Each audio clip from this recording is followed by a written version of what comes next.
¿Estás preparado para explorar el abismo de lo paranormal y lo criminal? Bienvenido a Luz y Sombra, un podcast donde desafiarás tus creencias.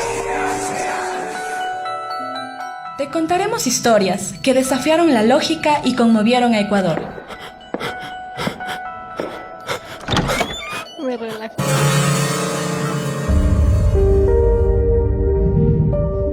El enigma sigue abierto y lo reactivaremos con archivos reales. Esto es Luz y Sombra, donde la verdad se oculta en las penumbras.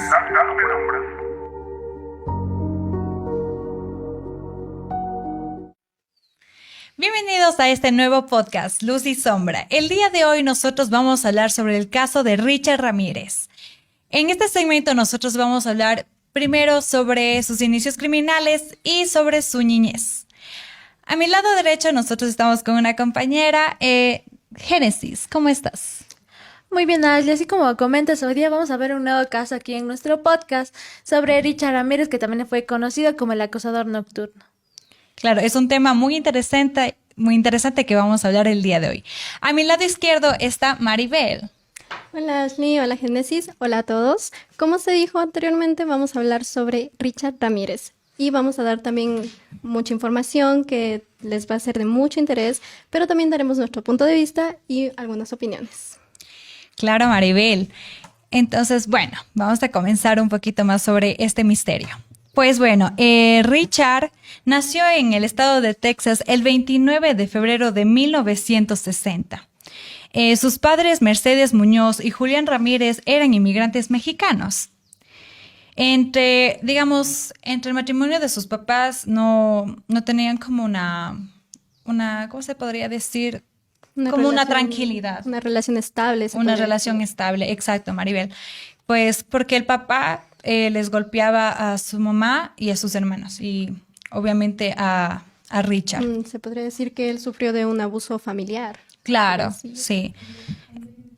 Y Génesis, ¿qué nos puedes comentar un poquito más? Precisamente, también entre lo que marcó mucho a Ramírez fue que también su primo influyó en su vida, le inculcó muchas cosas para que él comience su camino como criminal.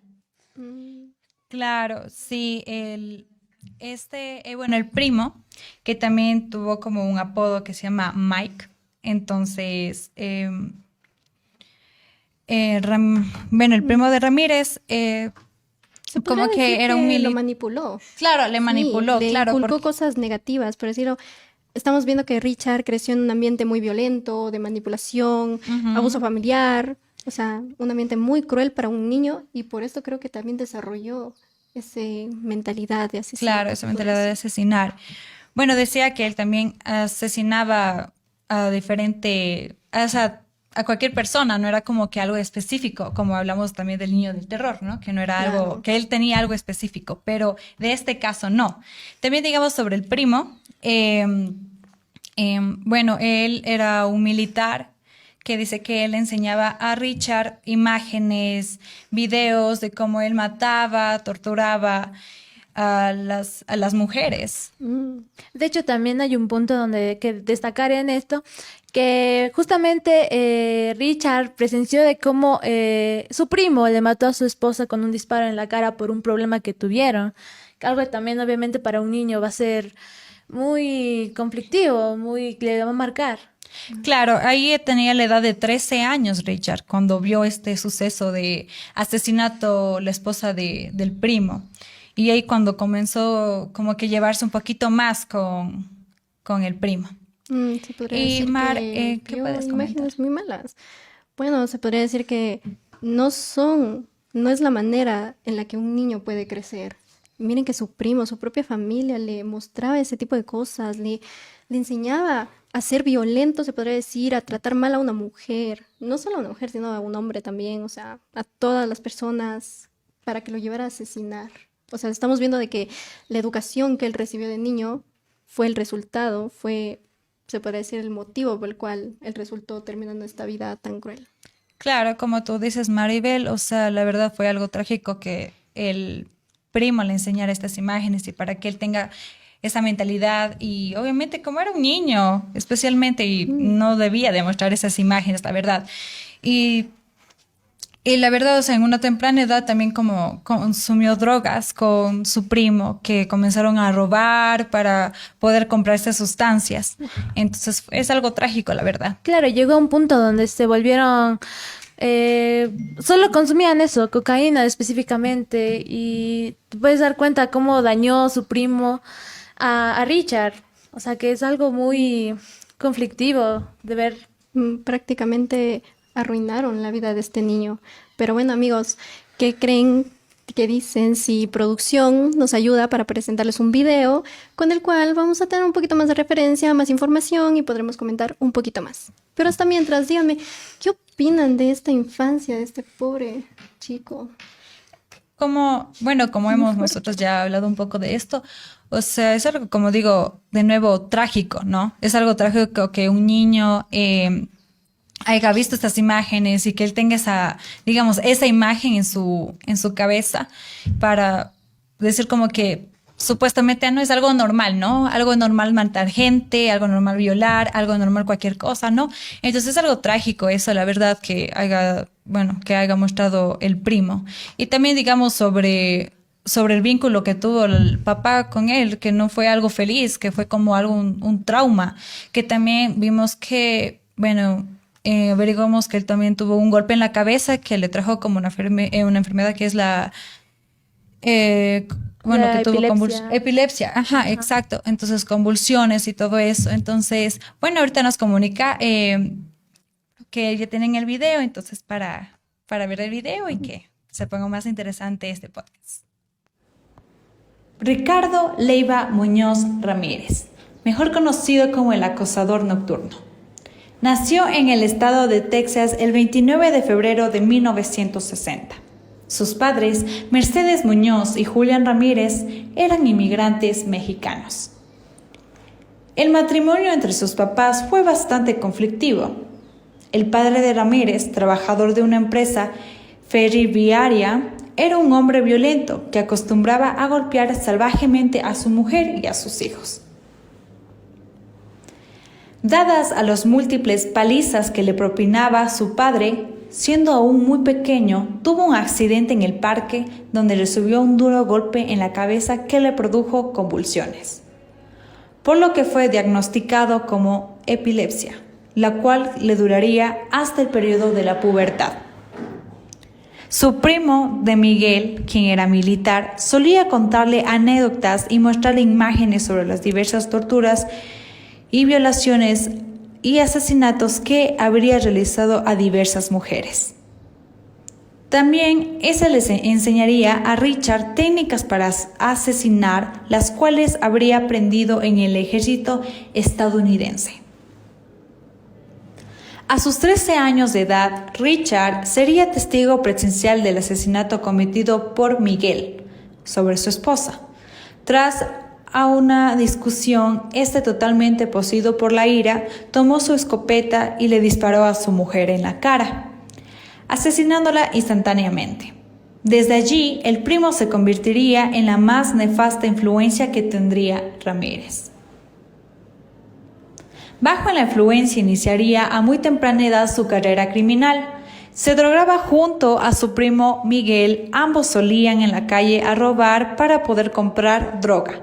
Y desde allí comenzaría los desmanes y actos criminales.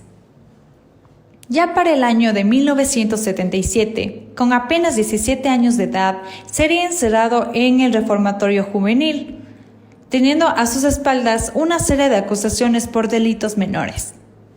Más tarde, en el año de 1982, sería arrestado y además juzgado por posesiones de drogas. Tiempo después, se mudaría a San Francisco, posteriormente a la ciudad de Los Ángeles. Para este momento, Richard se habría convertido a un adicto a la cocaína y seguiría cometiendo delitos menores como el robo. En adelante, se volvería un experto en el manejo de armas de fuego y pasaría a formar parte de una secta satánica. En el año de 1983, Richard regresa de nuevo a la cárcel por haber robado un automóvil. La condena duraría un año, pero el acosador nocturno nunca vería como opción al reformarse, por lo cual seguiría consumiendo cocaína y cometiendo delitos, que con el tiempo se volvería grandes crímenes. Bueno, como ya vimos en el video, ya podemos ver un poco, bueno, conocer un poquito más sobre Richard. Bueno, también lo que me faltó a mí comunicar es de que, bueno, cuando él fue a Los Ángeles, él ya como que se ha convertido adicto a la cocaína, como está hablando mi compañera Génesis, se ha vuelto a cocaína y también cometió unos delitos menores. Pero bueno, ya más adelante se volvió experto en conocer armas de fuego digamos, y pasaría a formar parte de una secta satánica. Claro. Claro, porque esas fueron sus creencias, eso es lo que él creía, que todo lo que hacía era guiado por el diablo, que eso, por eso mismo es satánico. De hecho, también su primo es el que le inculca eso de robar y de cometer esos actos, y al mismo tiempo le mete en el mundo de las drogas, que es algo muy grave a su edad tan corta. Claro, muy trágico, la verdad que es muy joven todavía, que en verdad debería, digamos, como estar como otros niños, como una vida normal, una vida sana, de, digamos, estar estudiando o alguna otra cosa, pero no estar cometiendo algún crimen o robando en las calles para conseguir, digamos, marihuana, ¿no? O la cocaína, que ya era adicto a eso. También, digamos, en el año de 1983, Richard regresa de nuevo a la cárcel por haber robado un automóvil, lo que la condena duraría un año, pero el acosador nocturno nunca vería como opción al reformarse, por lo cual seguiría consumiendo cocaína y cometiendo delitos que con el tiempo se volvería grandes crímenes, que obviamente en otros segmentos van a hablar sobre sus crímenes. Claro, Y o sea, Mar, estamos viendo eso, ¿no, Ashley? Estamos hablando de que él, por la mala educación que tuvo de niño, ya vivía en este mundo, o sea, era de esperarse que cuando creciera iba a caer en este mundo de las drogas, los delitos. Era de esperar que un niño que tuvo esa educación, esa infancia tan cruel, terminara de esa manera. claro, es algo muy horrible, la verdad, que jóvenes que estén haciendo esto, la verdad, y obviamente algunas cosas que también pasan en Ecuador, que vemos también jóvenes que están haciendo estos delitos y ojalá Claro. se pueda cambiar esto, la verdad. Claro, como tú dices, él debería estar estudiando, debería estar trabajando, tener una profesión, pero no, está en la cárcel, salió de la cárcel, prácticamente arruinó su vida. Claro, le arruinaron su vida, la verdad. Creo yo también por la parte de papá, que fue un maltratador. Entonces eso ahí. Claro, aquí podemos ver cuán frágil es un niño a verse influenciado por los adultos. A ver cómo sus papás, su primo lo influenciaron mucho en lo que hace y lo que lo hizo ser un criminal. Claro, se podría decir aquí una conclusión que las palabras, las imágenes, la enseñanza, la educación que nos dan nuestros padres influye bastante en nuestra vida, en cómo nosotros vamos a crecer, cómo serán nuestras actitudes, nuestros pensamientos, cómo seguiremos viviendo prácticamente. Claro, es algo muy trágico, la verdad. Y bueno, este es nuestro segmento, chicos. Pues agradezco mucho su atención. Muchas gracias, Génesis, Maribel, por estar aquí para compartir un poco, hablar sobre este caso que también nos sorprendió, la verdad, y muchos casos que tenemos también hablado ya y lo que vamos a hablar después. Y eso, muchas gracias a todos ustedes y pues vamos al segundo segmento. Gracias. ¿Qué tal amigos? Sean bienvenidos al segundo segmento sobre el podcast de Richard Ramírez. En esta ocasión hablaremos un poco ya de sus crímenes, de su modo operandi. A mi derecha me acompaña Liz. Hola, ¿qué tal? Mucho gusto. Aquí acompañándoles, Lizzy, para servirles. En esta ocasión hablaremos un poco de cómo inició ya después de su primer crimen, que es un poco después de la introducción que dimos sobre cómo se fue su niñez, cómo fue su desarrollo, es un poco más sobre ya la parte criminal de Richard Ramírez. Cuéntanos, Liz, ¿qué sabemos del primer asesinato de Richard Ramírez? De hecho, se sabe que actualmente se dio a conocer de que su primer caso prácticamente fue de una niña de 9 años, ya que fue registrado después de 25 años de la captura de Richard Ramírez, lo cual es un poco, se podría decir, es contextuado por decirlo así, ya que nos dan una nueva información luego de la que teníamos. Claro, justamente hablamos de que 25 años después de que ya es capturado, de que ya es procesado por 14 asesinatos, se le agrega uno más, que es el asesinato de esta niña que realmente quedó todo este tiempo sin justicia, sin un posible sospechoso, sin nada. Es más, solamente por comparación de ADN se encuentra que este asesinato fue causa de él. Exacto, ya que prácticamente después de varios años se da a conocer y se vuelve a abrir el caso, y gracias a eso es que se logra dar con el verdadero asesino de la pobre muchacha, ya que ella fue engañada por Richard Ramírez para llevarla a un sótano y ahí matarla. Y aparte de eso, hablamos también de que su fetiche era en el momento que asesina también violar a las personas. Entonces, es un enfermo que hablaremos de cómo poco a poco fue aumentando todo esto, ¿no? Hablamos de que primeramente el primer caso que se registró es personas mayores, personas mujeres vulnerables. Se habla de que también un asesino que dejaba vivas a dedo prácticamente. A veces tenía el capricho de dejar vivos a alguien, a veces mataba, a veces asesinaba a dos personas y se iba, o a veces dejaba viva una, y ahí es donde se logra capturarle, pero eso es algo que se hablará en el siguiente segmento.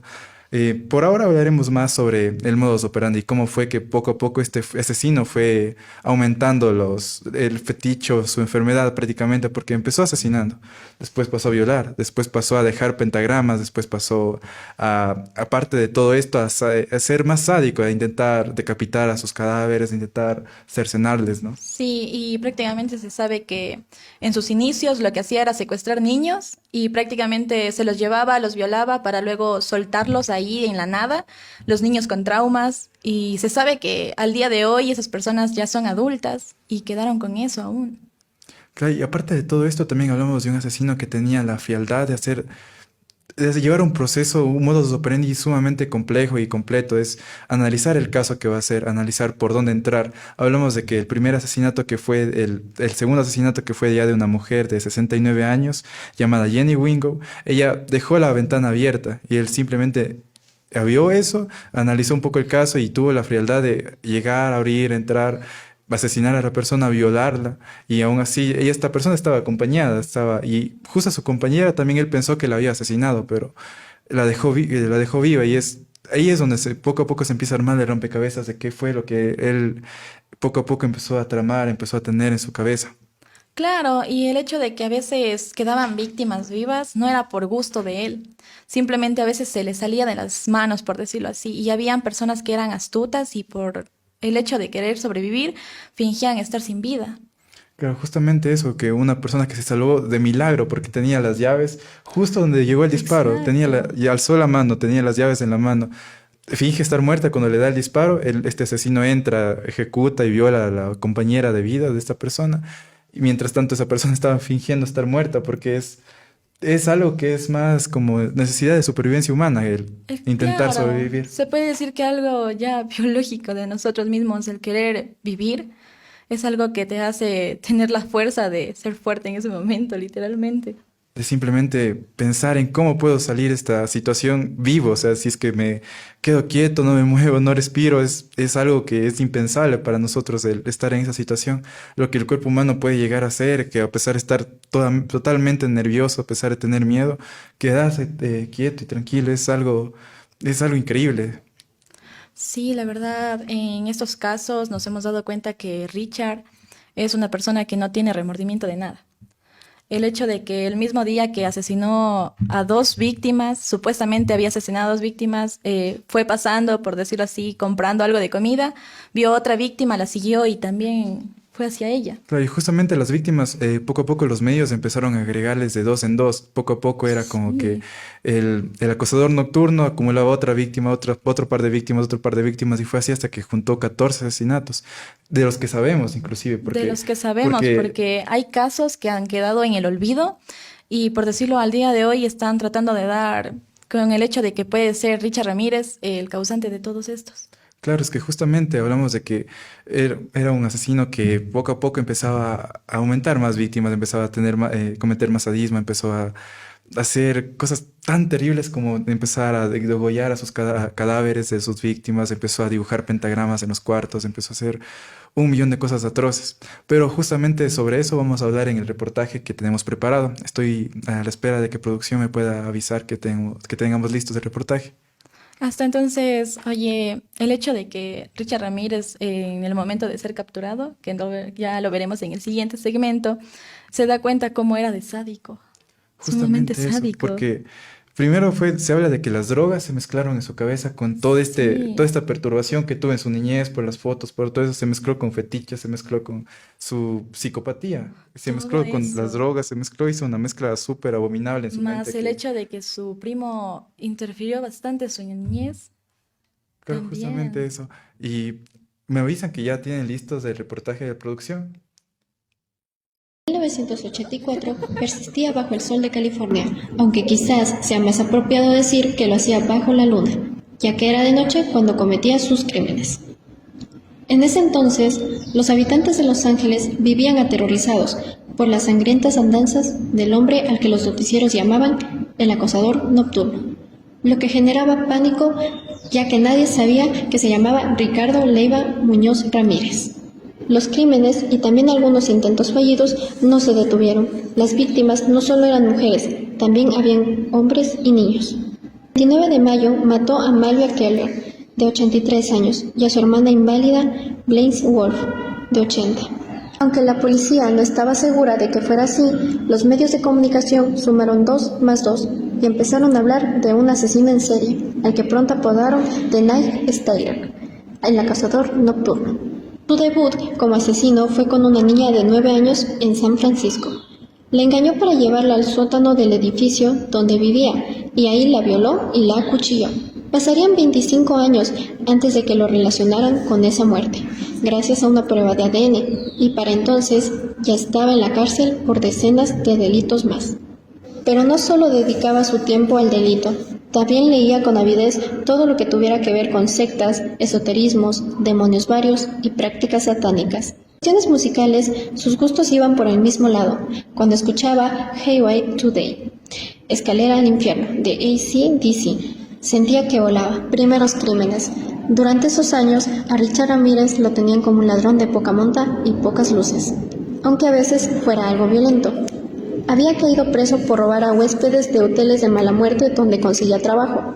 También la policía lo capturó por 2 intentos frustrados de robo de autos, por tenencia de drogas e incluso por intento de violación. Aunque lo soltaron enseguida porque la víctima retiró la denuncia. Se drogaba con lo que podía, marihuana, cocaína o LSD, según sus recursos. Richard comentaba que cuando estaba bajo la influencia de alucinógenos, en su cabeza se le mezclaban esas lecturas oscuras con el heavy metal y las fotos que le compartió su primo Miguel, lo que le hacía sentir un cosquilleo muy fuerte. Por razones que nunca explicó o porque la policía no pudo descubrir crímenes intermedios, Richard Ramírez se tomó una pausa de 10 meses antes de cometer otro asesinato. Razones que nunca explicó o porque la policía no pudo descubrir crímenes intermedios, Richard Ramírez se tomó una pausa de 10 meses antes de cometer otro asesinato. El 28 de junio de 1984 se cobró su primera víctima en Los Ángeles, una dama de 69 años llamada Jenny Winkle, que esa noche cometió el error de dejar una ventana abierta porque hacía mucho calor. La encontraron en el piso, al lado de la cama, en medio de un charco de sangre. La habían acuchillado y tenía el cuello cortado hasta casi separar la cabeza del cuerpo. La autopsia reveló que había sido violada.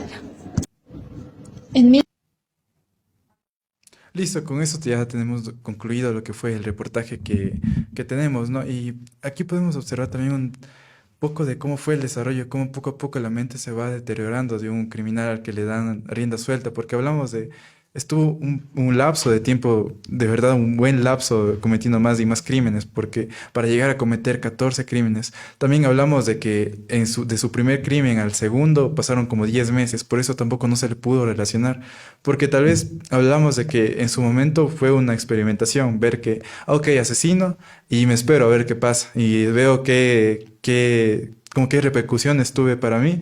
Y después de eso se pone como ya en modo psycho killer y empieza ya a asesinar y asesinar y asesinar.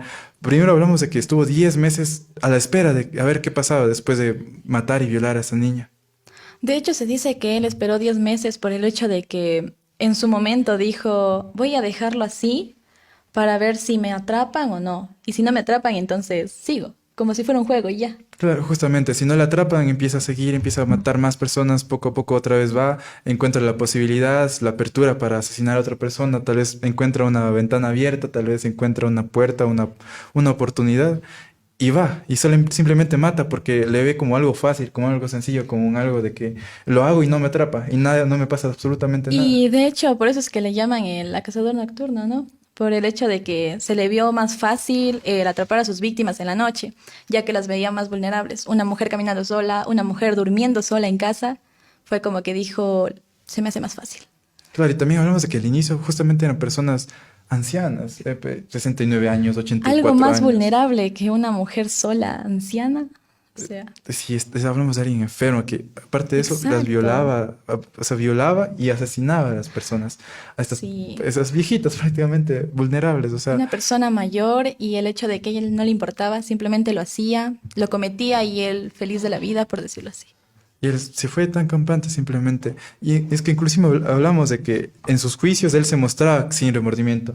Vemos estas fotos, la famosa foto que él tiene el pentagrama dibujado La aquí. famosa foto, incluso hay fanáticas a día de hoy que lo hacen y se toman fotos en honor a Richard Ramírez. Claro, y también aquí hay un poco de controversia, ya que incluso medios aculparon a las canciones, a heavy metal, un poco del contexto de lo que se vivía en esos momentos, pero esto es algo muy tonto, o sea, realmente apuntar Sí. hacia allá, porque hablamos de una persona que desde su niñez tuvo relación con, digamos, yo casi podría asegurar que Miguel, su primo, era otro psicópata, porque el hecho de Exacto. matar y tener como trofeos de que lo que hizo en la guerra, de Porque violación de él mujeres. mostraba a un niño como un trofeo el hecho de que abusaba de las Y mujeres. hablamos de que en ese niño que sufría abusos, que sufría todo eso, lo que sufría, todo lo que vivía por parte de su papá golpeador, por parte de su mamá alcohólica, a ese niño su única figura como, digamos, heroica o figura a seguir, le muestra que está bien hacer eso, que eso es algo, un trofeo, eso poco a poco le causa emoción. Y hablamos que Sí. esa emoción se mezcló con drogas, se mezcló con, si es que lo hago no me atrapan y vemos cómo una mente dañada poco a poco terminó asesinando en masa, terminó siendo un criminal serial prácticamente. Sí, de hecho, para Richard, en las entrevistas que se han hecho, se le muestra y ha dicho también de que él de niño veía algo normal, el hecho de que su primo le mostrara videos o fotos sobre lo que él hacía en la guerra. Era algo normal. Justamente eso, es algo sumamente, no sé, terrible lo que hablamos de lo que él hizo, de lo que él vivió, de lo que él poco a poco empezó a someter a otras personas. Y justamente de eso vamos a hablar después en el siguiente segmento, ya que este segmento está llegando a su fin. En el siguiente segmento hablaremos un poco de lo que es ya cómo le arrestaron, qué fue lo que sucedió en los juicios, qué fue lo que sucedió cuando lo atraparon. Eso será en los siguientes segmentos. Por el momento nos despedimos porque se nos acabó el tiempo. Ha sido un gusto compartir con ustedes sobre este caso criminal, el cual nos ha dejado fascinados y asustados. No se olviden seguirnos en nuestras redes sociales y seguir a la radio universitaria. Adiós. Muchas gracias. Adiós. Sean bienvenidos a este nuevo segmento de Luz y Sombra, en el cual seguiremos hablando sobre Richard Ramírez, más conocido como el acosador nocturno. Yo soy Carol Terrones y les estaré acompañando el día de hoy. Me encuentro también acompañada de mi querida compañera Vivi Vele. Vivi, cuéntanos cómo estás el día de hoy. Mi querida Carol, la verdad gustosa de haber estado aquí acompañándote en este segmento en el que vamos a hablar sobre el acosador nocturno. La verdad, un caso que nos causa un poco de temor. Sí, es muy... Al momento de investigar, se sintió esos escalofríos de toda su vida de asesinatos que hizo. También me encuentro acompañada de Santi. Santi, cuéntanos cómo estás el día de hoy.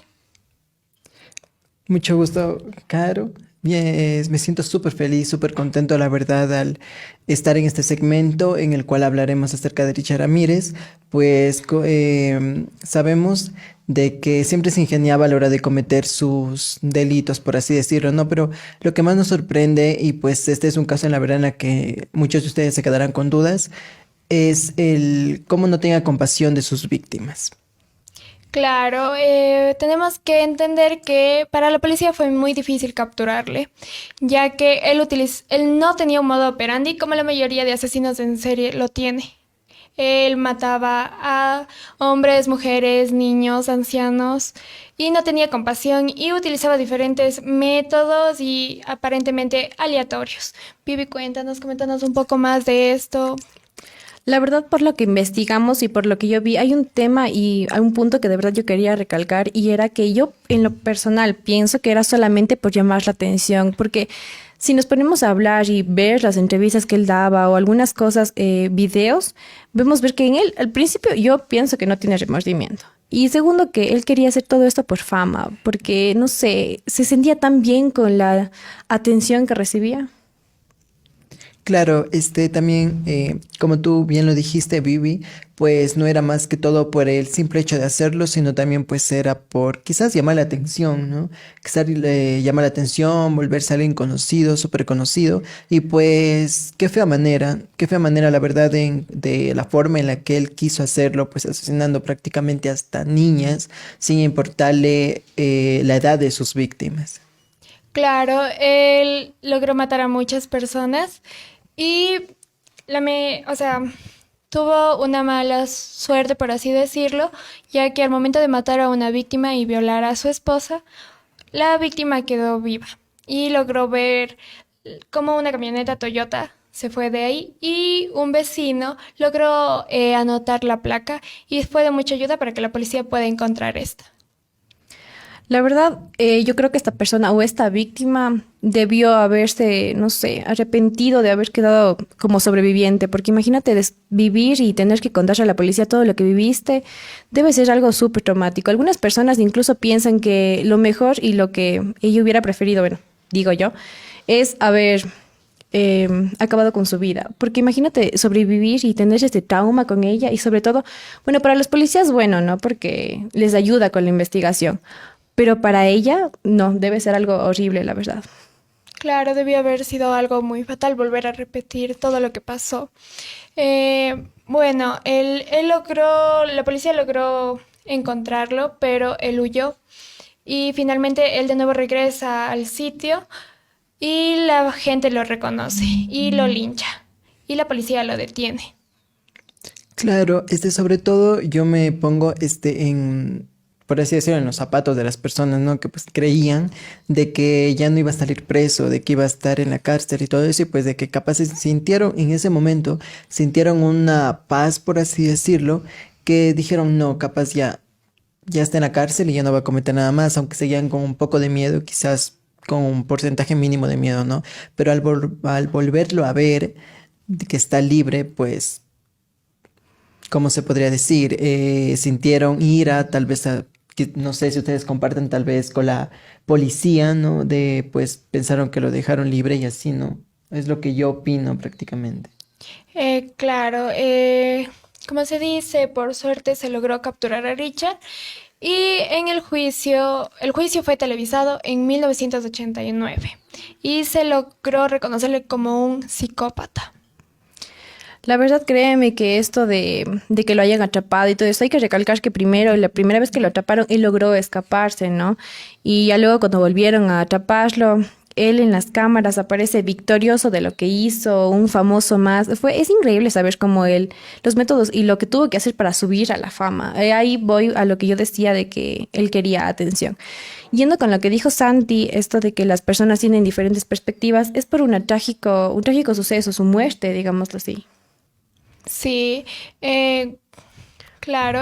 Ahora vamos a seguir con el video. Esperemos que producción nos diga cuándo esté listo. Bueno, hasta eso, mi querida Caro, podemos seguir hablando y tratando esto sobre lo que lo que él vivió, o sea, el momento de los juicios y todo esto, en la manera en la que él se mostraba orgulloso, victorioso sobre lo que hizo, no tenía remordimientos, incluso se realizó un club de fans. Sí, bueno, Producciones dice que ya está listo el video, así que vamos a verlo. Richard Ramírez, conocido como el acosador nocturno, presentó un gran desafío para los investigadores Frank Salerno y Gil Carrillo. A diferencia de los típicos patrones de asesinatos en serie, Ramírez no seguía un modus operandi consistente ni tenía víctimas con características comunes.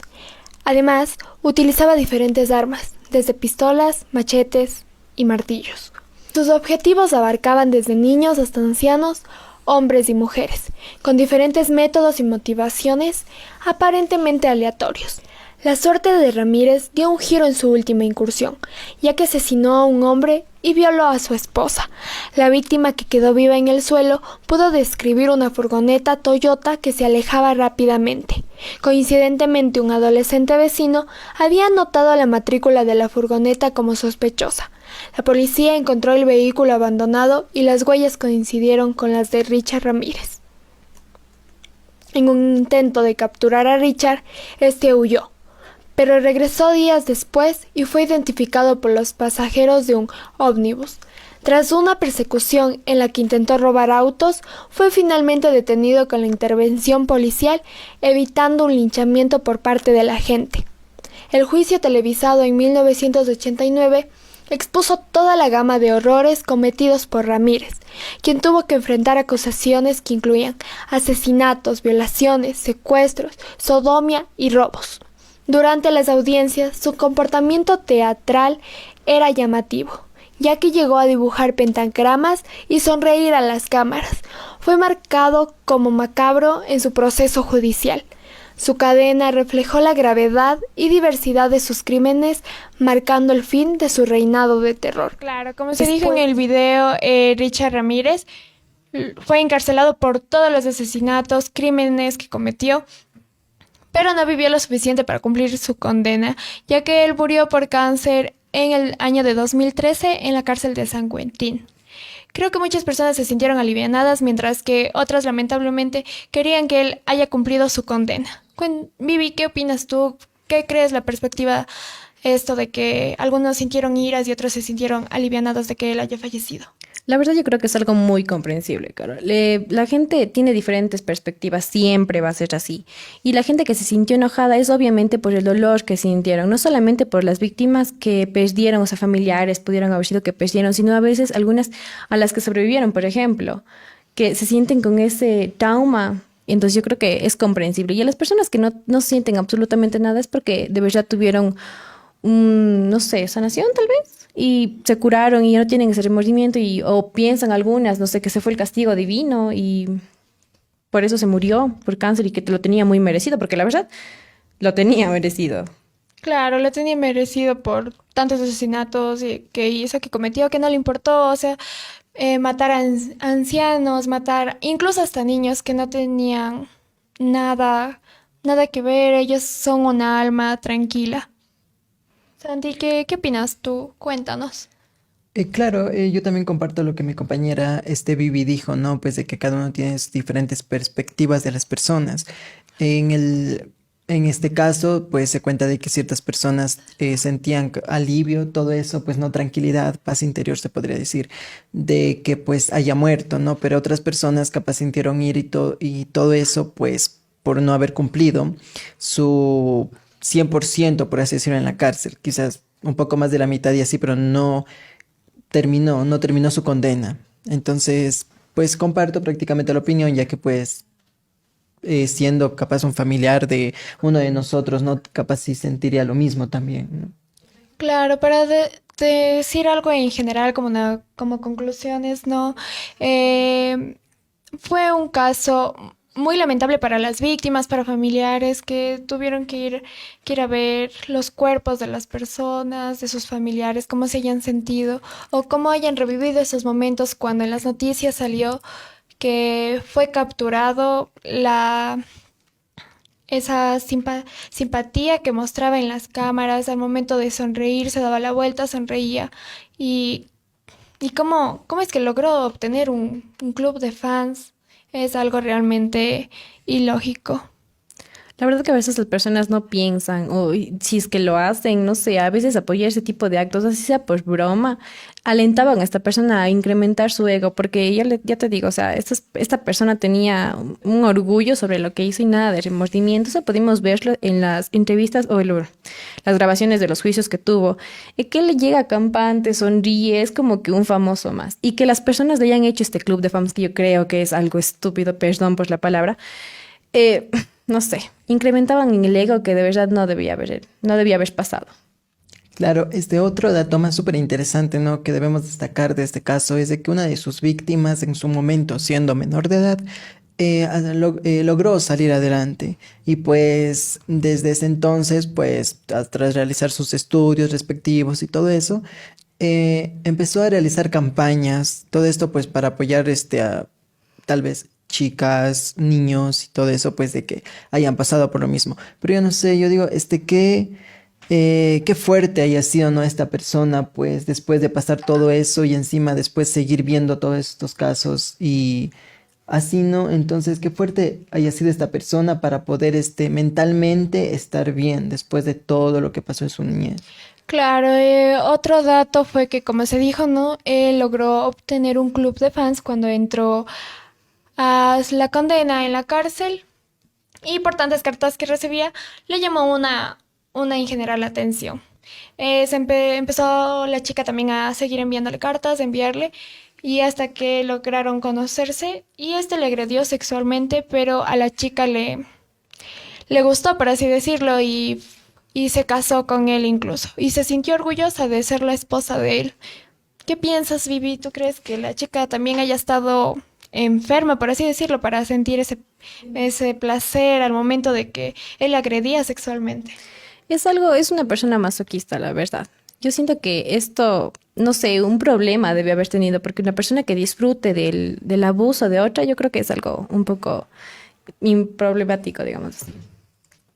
Claro, es que, o sea, imagínate, solo el hecho de que, o sea, tú aceptes, por así decirlo, como pareja, o tú aceptes matrimonio con alguien sabiendo de que tiene, pues, problemas, ¿no? Problemas de su conducta y todo eso, o sea, que tú aceptes estar con esa persona, prácticamente es una persona que no tiene, o sea, no tiene el conocimiento suficiente y que también sufre de problemas de este caso, ¿no? Que estamos viendo. Claro, bueno, finalmente él fue capturado y las personas se sienten en paz y se espera que, bueno, en la actualidad no pase algo así, porque la verdad sería algo muy desastroso, muy lamentable que suceda algo así con tanta información que ahora hay para saber detectar algo de esto. Bueno, esto ha sido todo por este episodio. Esperemos que nos acompañen en el siguiente episodio. Muchas gracias por vernos. ¿Algunas palabras que decir? Sí, que nos sigan en nuestras redes sociales y en la red de la Radio U Cuenca, que estén siempre pendientes porque seguiremos subiendo casos así. Claro, y sobre todo que no se olviden de dejar sus comentarios, pues si es que tienen alguna duda o si quieren ver algún caso en particular, pues que nos los hagan saber. Claro, muchas gracias. Esto ha sido Luz y Sombra y no se olviden de seguirnos en